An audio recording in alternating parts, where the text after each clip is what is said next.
పీలేరు మండలం పీలేరు పట్టణంలో ఆదివారం తెల్లవారుజామున బుల్లెట్ బైక్ చోరీ జరగగా బాధితుడి ఫిర్యాదు మేరకు కేసు నమోదు చేసినట్లు పీలేరు అర్బన్ సీఐ యుగంధర్ సోమవారం సాయంత్రం 4:30 గంటలకు తెలిపారు.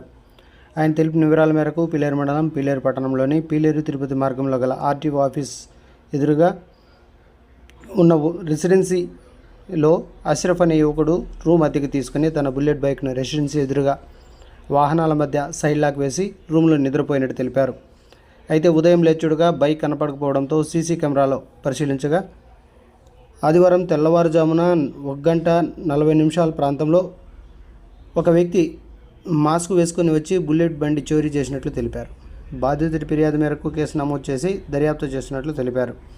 ఏపీ 39 JV 7866 నంబర్ గల బుల్లెట్ వాహనం ఆచూకీ లభించినా ఎక్కడైనా ఎవరైనా గమనిస్తే 789-316-5863 ఫోన్ నెంబర్కి కానీ లేదా